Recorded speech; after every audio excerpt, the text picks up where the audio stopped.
Okay.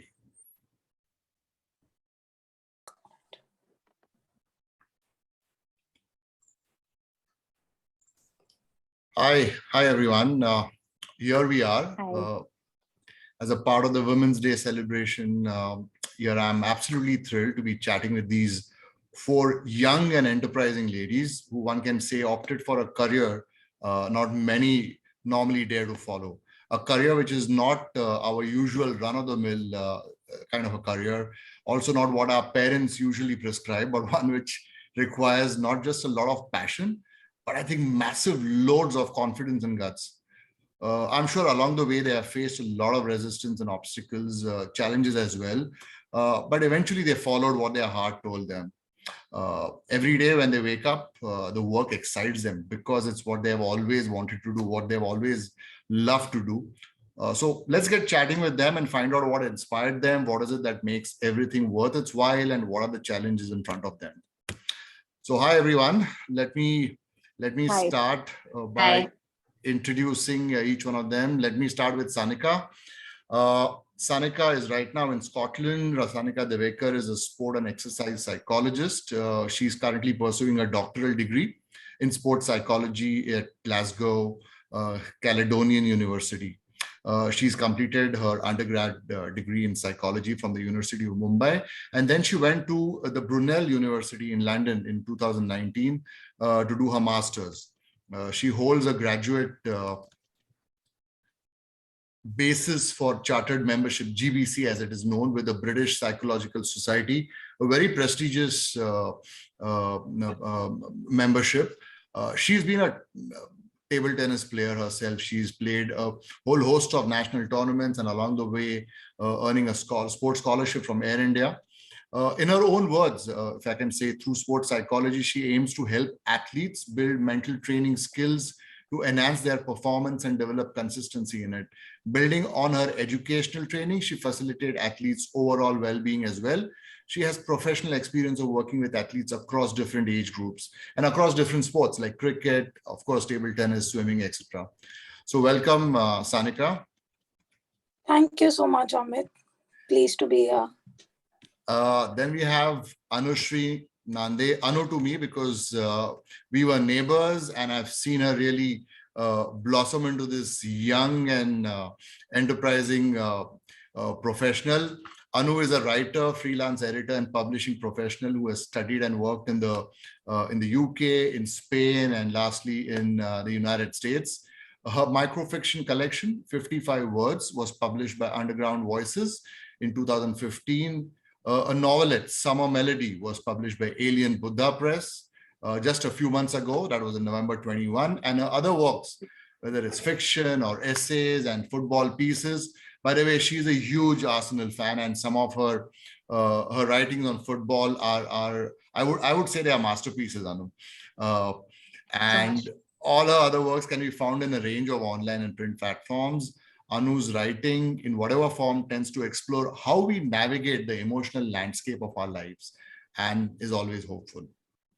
Welcome, Anu. Look forward to chatting with you. It's great to be here. Thank you. And then we have Abir Arsiwala. She's Pro Kabaddi League's only women's strength and conditioning coach. She's been a football player herself, having played for India at various levels. She represented in the under-19 level, and then she was also a part of the senior Indian women national team camp for the years 2016-17. She's got 5 years now of professional experience working with athletes, helping them with their strength and conditioning across sports. Currently, she's associated with Unisports as a part of their strength and conditioning team over the last 3 years for not just Kabaddi, but also football and volleyball. She's trained the U Mumbai Pro Kabaddi team for season 8. And I think, Abir, I think they've done pretty well, right, this season? So this season was not as great as their other seasons because we had a really young team, but on the fitness front, it was good. It was a good season to have. Okay, so good exposure. Great. Abir, welcome. Look forward to chatting with you as well. I'm happy to be here. Thanks. Finally, we have Mihira Kopkar. She's a sports nutritionist with Sir H.N. Reliance Foundation. She holds a BSc in dietetics and an MSc in sports nutrition. In addition, she's an ISAC level 1 anthropometrist. I hope I got that correct. And a certified diabetes educator. Mira has been a national gold medalist in swimming and has trialed for the Commonwealth Games 2010 in synchronized swimming. She's the lead sports nutritionist at the Reliance Foundation Hospital, where she's been working with Asian, Commonwealth, and Olympic athletes, training in the Indian National Camp for federations such as the Athletics Federation of India. She's, I think, closely worked, Mira, if I'm not wrong, with Neeraj Chopra, Shivpal Singh, Avinash Sable, and Anu Rani, right?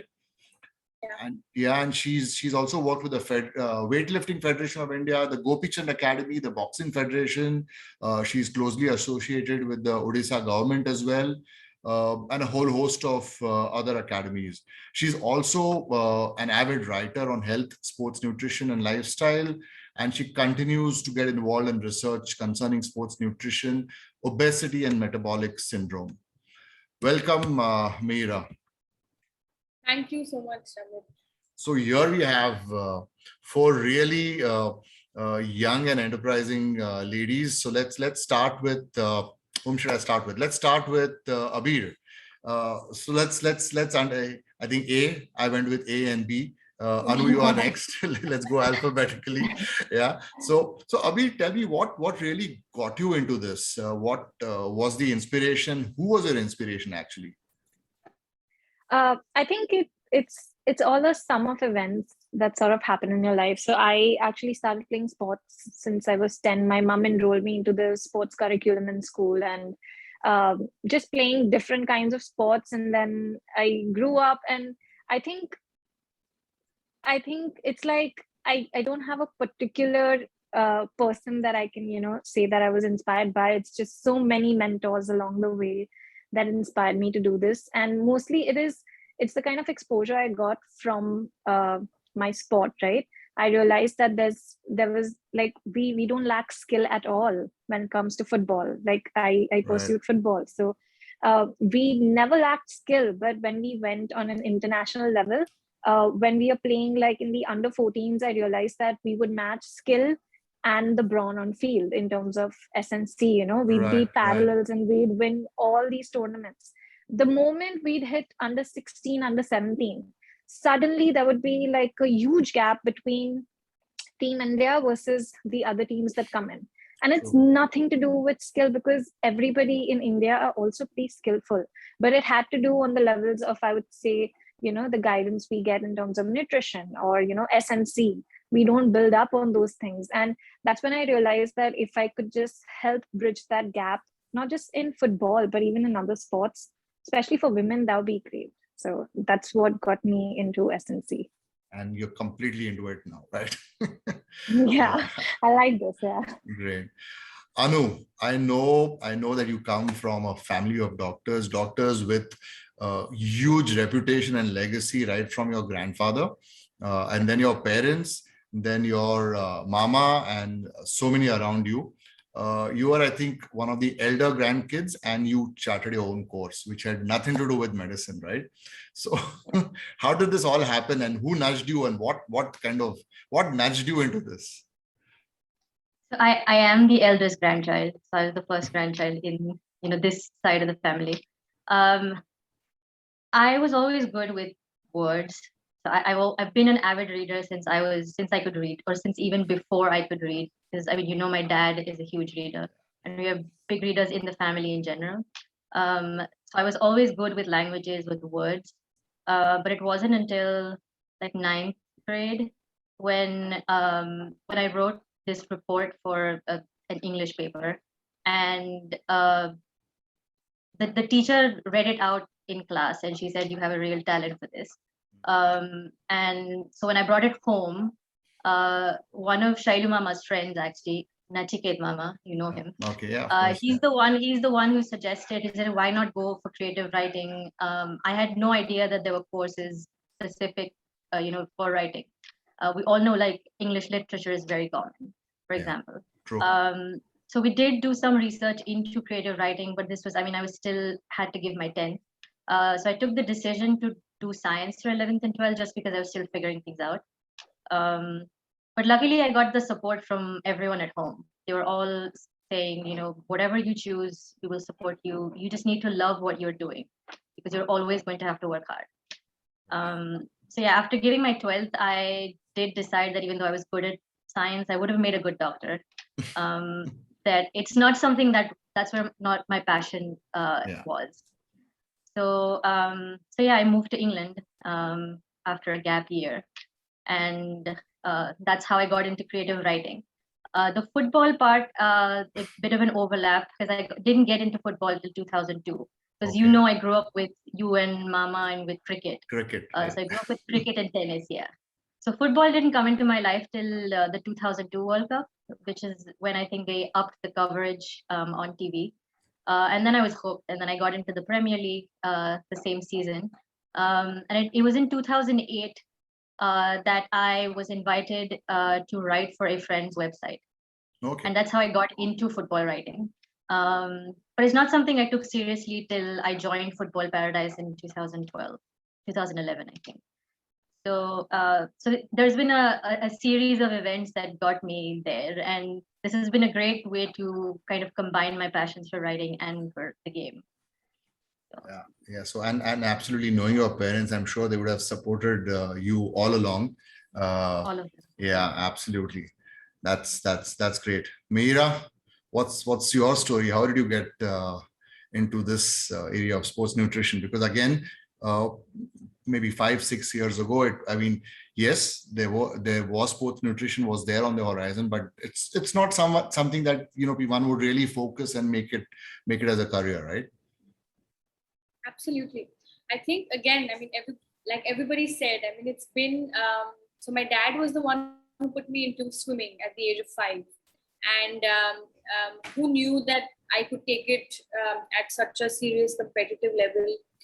And we had nothing, right? Like, I never had a diet plan. I never had a physiotherapist. I never had I had an SNC, but the SNC was also not as or had that exposure as today's SNCs do. Or coaches were people who swam in rivers, and they had this passion about training other kids. And so that was like a 10-15 year long swimming journey, and we had no support.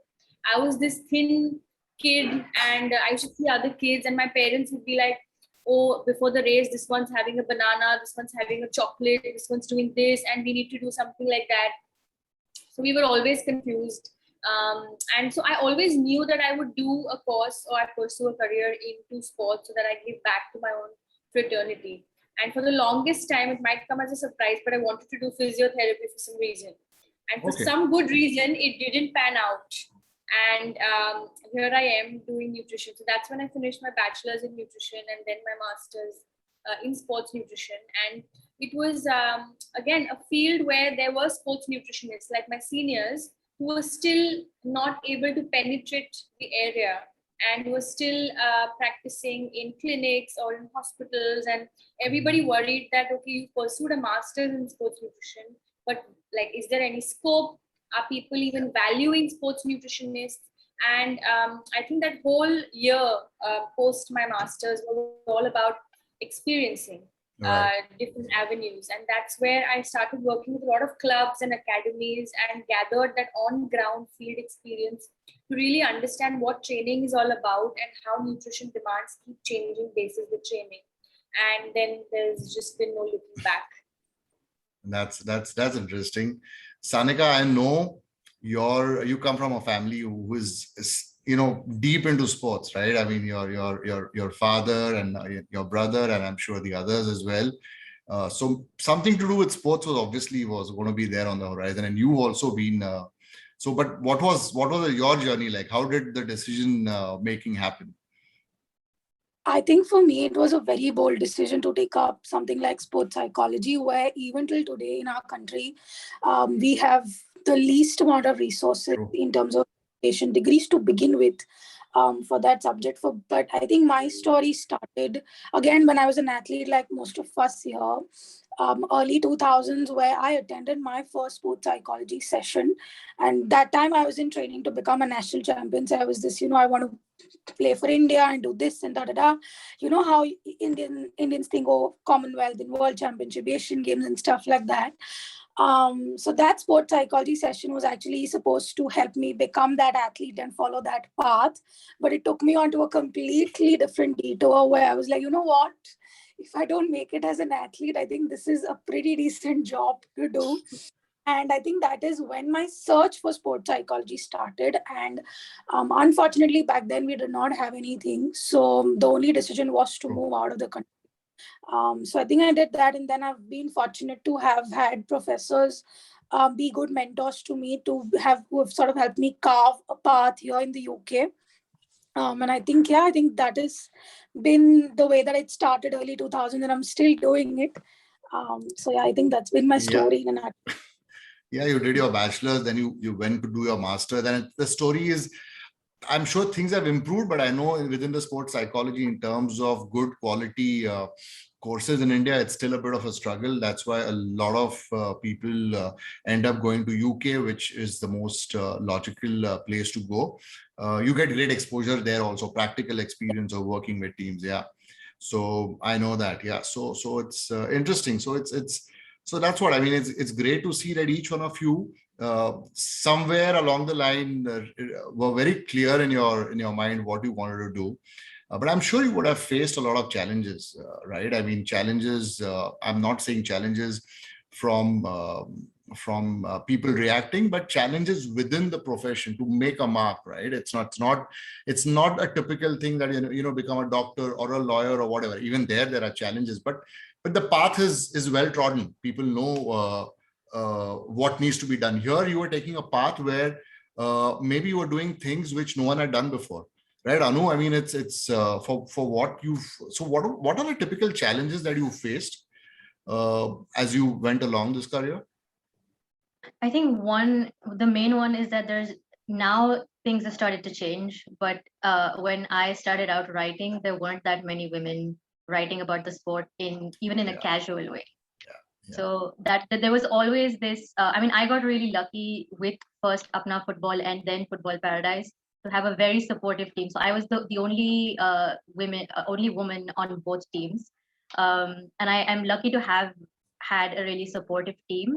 But overall, I've had experiences where I've had to prove my knowledge of the game a lot more just because of my gender.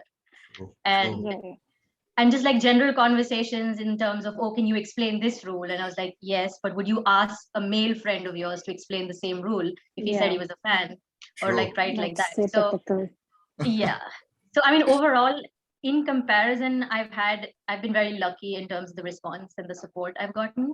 But there have been cases where I've had to kind of stand my ground and say, I know my stuff and this is why, and I let my writing do the talking. But yeah, that's how it goes.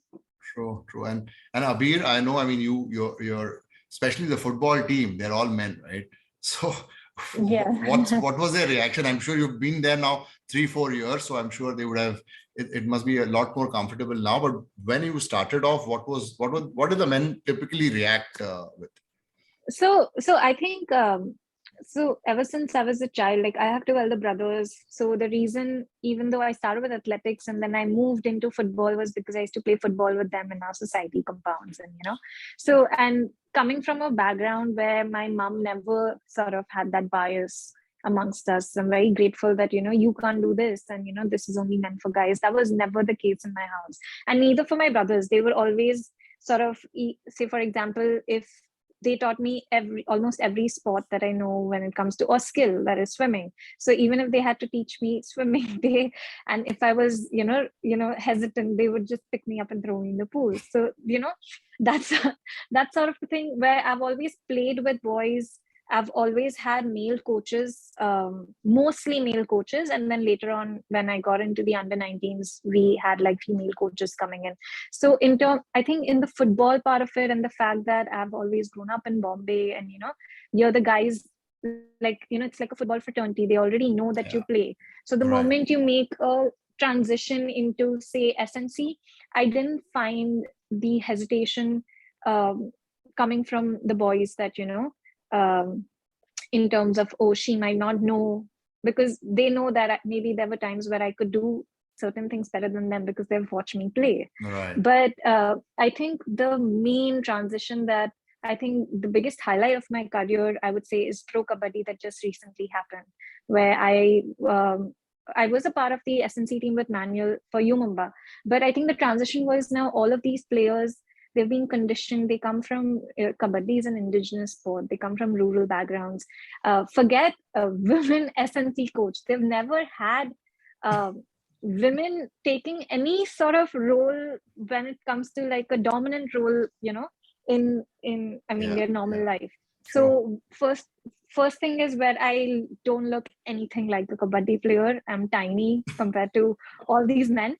So, and even for Manny for that matter, like Manuel, my partner, he doesn't look anything like a kabaddi player. We both look like football players. And then I think the first reaction they had was, they don't look anything like kabaddi players. They're going to train us even when it comes to fitness. How is that going to happen? So I think the first 10 days was just, breaking that kind of ice. But soon I realized that, that ice sort of melted for Manny much quicker than it melted for me.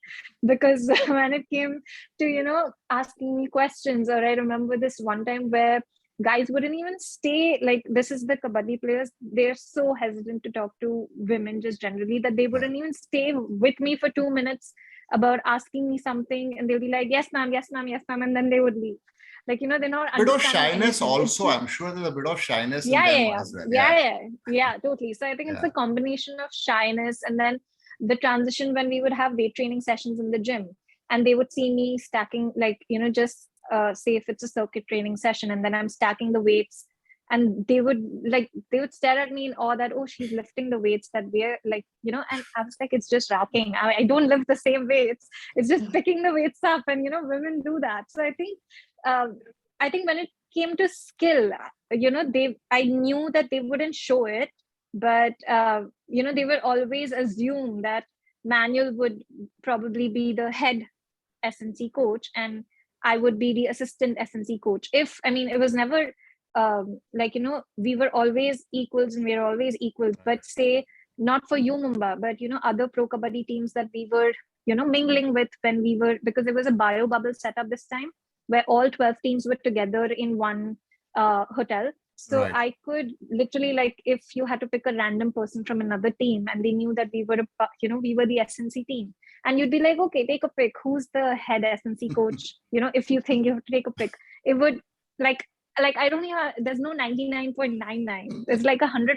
They would just assume that Manuel is the head SNC and a female would always be like an assistant before she could be an equal. So I think those are the sort of, I think that is something that might change later when there are more women coming in Pro Kabaddi when it comes to these roles. So and I think as Anu said, she let her writing do the talking. So I think, and I've seen you and Manuel are incredibly fit.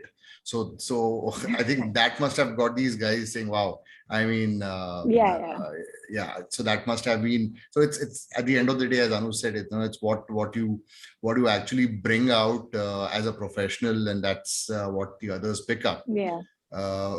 Mira, for you, what are the challenges? I'm sure they must be quite different from what others have shared. No, but I quite relate to the challenges that Anushri and Abir have experienced, because, and in spite of the fact that most nutritionists in India are women, in spite of that fact, there have been so many challenges across. I mean, the first being just the fact that, Sanika said earlier, that sports psychology or sports nutrition is such a niche field that nobody wakes up one day and says that I want to become a sports nutritionist. And this whole, I think 5-6 years down the line, when I was struggling and meeting different coaches and athletes and things like that, I mean, I faced like such a huge block, because the coach felt that he knew everything on nutrition, and he clearly would not need me, because what was nutrition? Eat dal, eat chawal, eat roti, eat sabzi. I mean, He just that, and that was the major issue when I started off.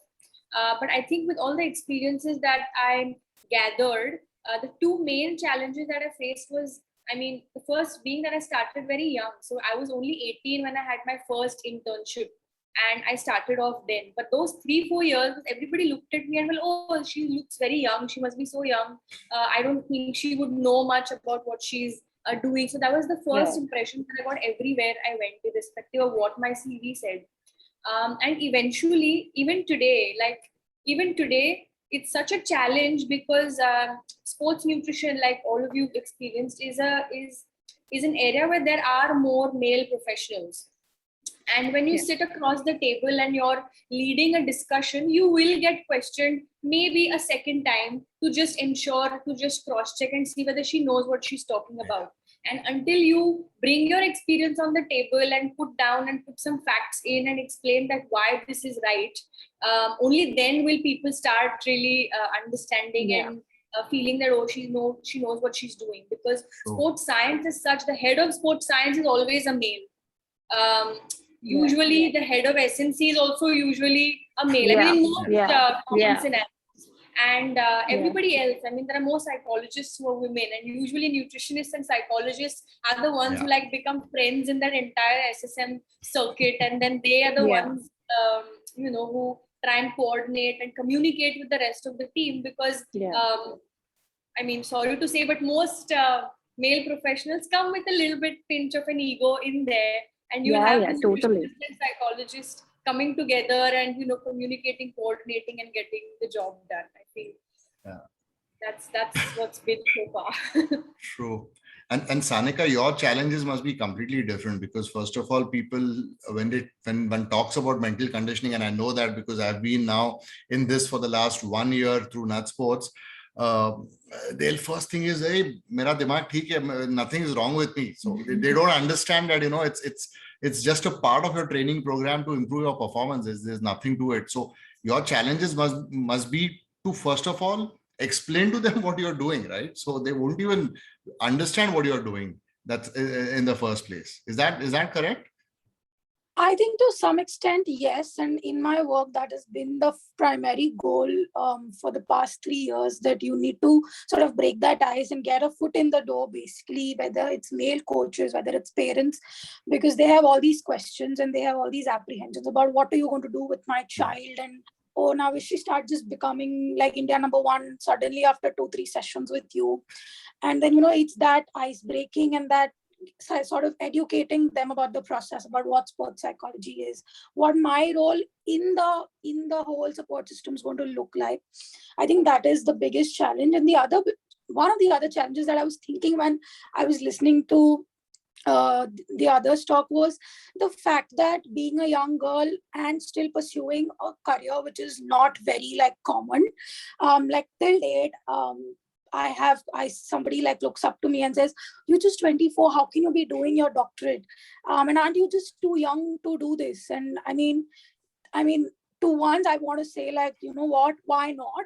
But then again, it's again the fact that you have to sort of start breaking these notions about, you're never too young or never too old to do anything. And I think in India, the whole sports science, like Neera was talking about, it's still very, very male dominant, very, very male centric. And I sort of also relate to the point that Abhi said about male athletes approaching you differently as opposed to the outlook that they will have.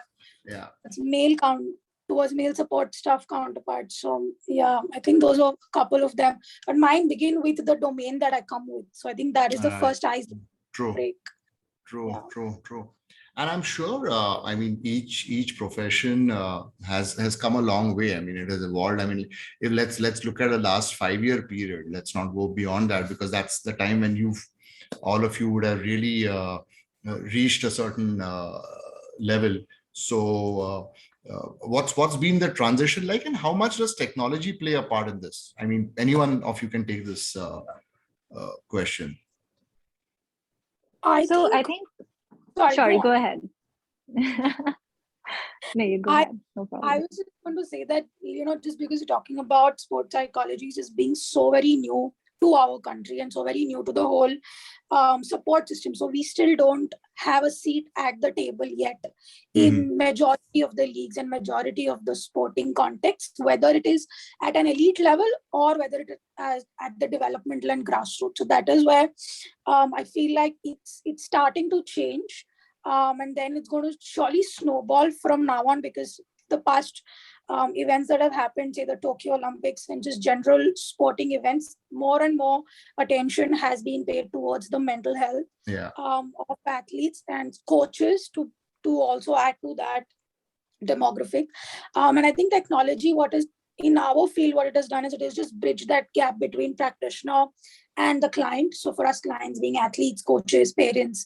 Right now, sitting in Glasgow, I still get to work with some of my Indian clients. When I was back in India, I was working a cricket team in Scotland. So I think the gap between provider and the people who are availing those services has been bridged quite well. And I feel like that has also encouraged a lot of cross-country learning, multicultural training, because if you really look at it, 2020, I completed almost half of my doctoral training sitting at home in Bombay, where I was enrolled in a university in Glasgow. So had their technology not been there, I wouldn't have been able to pursue. I would have had to take a gap.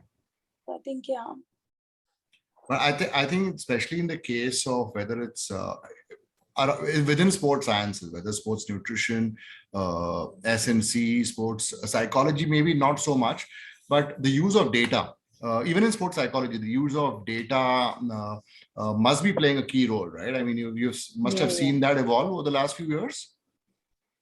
There are so many, there's so many devices today that are available as well.